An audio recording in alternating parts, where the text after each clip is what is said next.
E aí pessoal, tudo bem com vocês? Eu espero que vocês estejam bem e hoje eu lhes trago um padrão de ataque que você vai poder incorporar nas suas partidas independente do seu nível atual após esse vídeo. Vamos lá, eu tô falando, é claro, do padrão de ataque da armadilha da vara de pescar, que vem de uma armadilha, mas na verdade pode ser incorporada em outras posições que não necessariamente a posição da armadilha.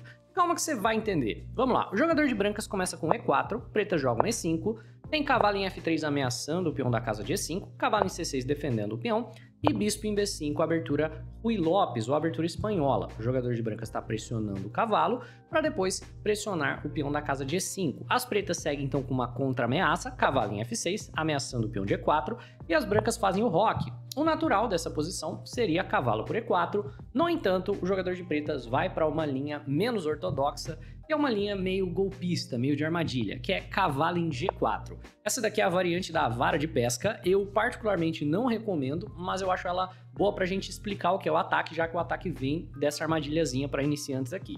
O lance natural, é claro, para as brancas, é jogar o H3, é questionando o cavalo que tá aqui. E aí a ideia toda do ataque não é voltar o cavalo, né? A ideia toda é, você colocou o cavalo na casa de G4 com uma isca, por isso o nome, né, da armadilha da vara de pesca, você tá meio que pescando um trouxa que vai tomar esse cavalo, e aí você joga H5, sacrificando o cavalo prontamente, porque a ideia é clara, caso o adversário aceite o sacrifício do cavalo, o jogador de pretas vai ficar ganho porque a torre que fica aberta vai auxiliar em um ataque de checkmate. Então vamos primeiro ver o que o jogador de brancas não deve fazer, o que ele pode acontecer caso ele tome o cavalo, e depois a gente vai mostrar como esse ataque pode se desenvolver caso o jogador de brancas não capture o cavalo, que é o que provavelmente vai acontecer nas suas partidas. Vamos lá. Caso o jogador de brancas cometa o erro e tome o cavalo, as pretas estão imediatamente ganhas, porque depois de peão toma peão, o cavalo tem que sair dessa casa, já que agora ele está ameaçado, apesar de que se ele tira o cavalo daqui ele perde, né? Se ele manter o cavalo aqui ele perde também, mas eu imagino que uma melhor sequência para as brancas seja simplesmente deixar você tomar o cavalo. Então joga algo como G3, você toma o cavalo, dama em F3 e, bem, as brancas têm um rei inseguro, mas pelo menos não levaram mate. Mas caso ele jogue, por exemplo, o cavalo em H2, as pretas vão seguir com dama em H4. E agora já é checkmate imparável, não tem o que fazer. Dama por H2 vai vir com checkmate, quer você queira, quer não. Obviamente as brancas não querem, mas não tem nenhuma salvação. Torre em 1 tentando fazer o rei escapar não acaba resolvendo, porque nós temos dama por cavalo, e depois, por exemplo, cavalo em D4, tirando o escape do jogador de branca. Se ele tenta um F3 gerando essa casa, a gente joga G3 tirando a casa. E acabou, né? O próximo lance vai ser simplesmente checkmate. Se o jogador de brancas joga, por exemplo, algo como um F3 ou F4, você avança G3 tirando o escape das brancas. E de qualquer forma, é um ataque de checkmate imparável, não tem o que fazer, não adianta chorar, não adianta espernear. Vamos lá, por que esse tipo de ataque é interessante? É interessante, não nessa posição, é claro, isso daqui é uma posição de armadilha, mas esse tipo de ataque é interessante pelo conceito de que agora o jogador de pretas tem um cavalo na casa de G4 que não pode sair daí, né? Não importa o que as brancas façam, elas provavelmente não vão poder tomar esse cavalo pelo restante da partida. Então elas podem utilizar desse cavalo que está posicionado maliciosamente ou de outra peça que você utilize nesse ataque para pressionar e gerar ameaças. Vamos agora a uma posição real de uma partida de mestre que esse tipo de ataque foi utilizado com muito sucesso. Então, vamos lá. Agora eu te trago uma partida entre Xaba Varga, que está jogando de brancas, e Peter Prozaska, que é um grande mestre, que está jogando de pretas. Vamos lá, nós tivemos exatamente a mesma abertura, exceto que o jogador de pretas não joga cavalo em F6 aqui. Ele joga A6 questionando o bispo, temos bispo por cavalo, peão toma, a variante das trocas da Ruy Lopes, e nessa posição, para você que é iniciante, cavalo por peão não é um peão gratuito, tá? Se cavalo por E5, o simples dama em D4, dá um duplo no cavalo e no peão, recupera o material e vamos para um final de jogo levemente superior para o jogador de pretas.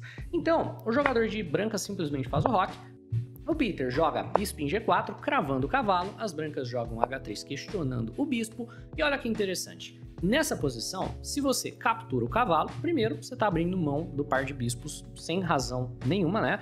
Não tem absolutamente nenhuma razão para você tomar o cavalo nessa posição.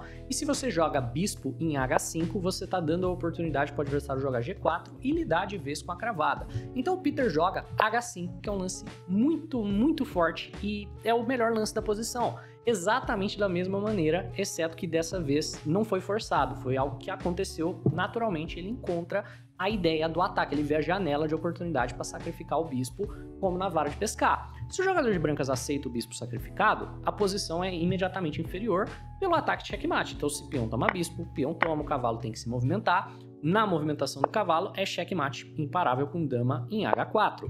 Caso o adversário jogue algo como G3 e entregue o material de volta, para sempre a posição do rei dele vai ficar insegura pela torre aberta na coluna H. Então essa posição, onde as brancas não levam checkmate, ainda é uma posição muito melhor para as pretas. De pretas aqui, por exemplo, você vai fazer roque grande, você vai gerar um ataque gigantesco na ala do rei contra esse rei que está inseguro. Por consequência, as brancas ignoram por hora o bispo e jogam D3. Olha que legal, porque o jogador de brancas não pode tomar e a gente também não teve que recuar o bispo, nós temos essa peça incômoda que é a âncora para um forte ataque, porque agora o jogador de pretas pode seguir pressionando a peça que está cravada. Então as pretas jogam dama em F6, pressiona a cravada. O jogador de brancas joga cavalo em D2, defendendo o seu cavalo. E as pretas jogam cavalo em E7, com a ideia de jogar cavalo G6, cavalo em F4 e, quiçá, ideias de sacrifício de cavalo ou sacrifício de bispo para expor o rei das brancas.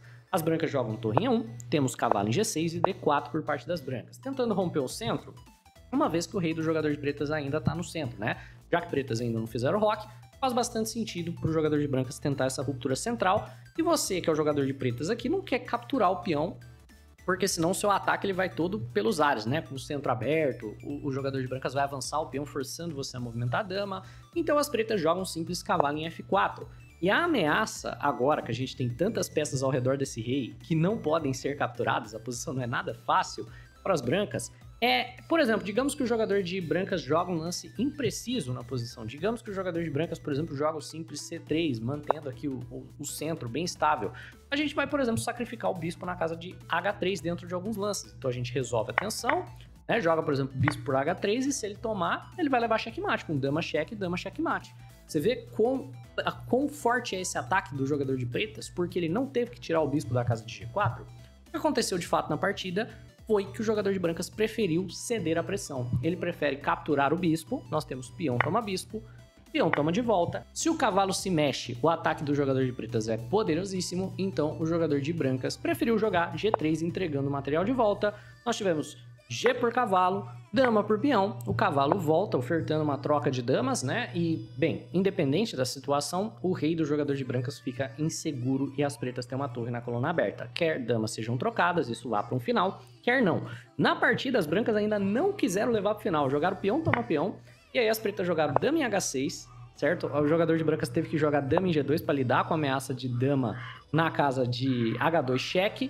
As pretas jogaram dama em H5, só saindo da cara do bispo. Tivemos cavalo em F3, bispo em C5, seguido por roque longo, e as pretas venceram esse meio jogo que fica muito, muito fácil de jogar daí em diante por conta da dama e torre, né, alinhados aqui na coluna H. Não sei por que brancas não quiseram trocar damas e levar essa posição para o final, mas é o que tivemos na partida de fato. Agora, bora para uma posição muito interessante também, que é uma posição que vem de um gambito, e é um gambito bem estranho, mas que utiliza exatamente esse tipo de ataque nos seus padrões. Vamos lá. Brancas jogaram E4, e essa daqui é uma posição tirada de jogo amador, de um gambito, né?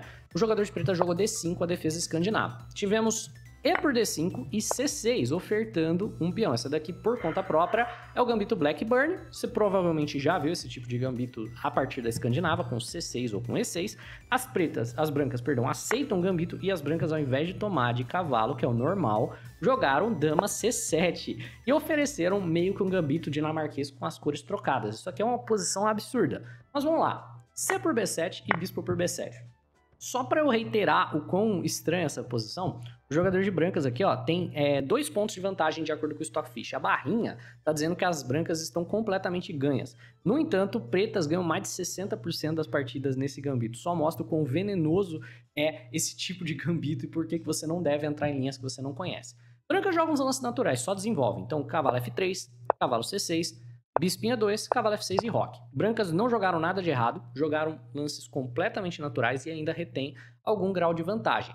No entanto, o jogador de preta joga cavalo em G4 e nessa posição as pretas já têm 80% de taxa de vitórias. É isso aí. Por quê? Porque o ataque das pretas é muito fácil de executar. Nós temos H3 pelas brancas, e aqui você já conhece, você já sabe o padrão.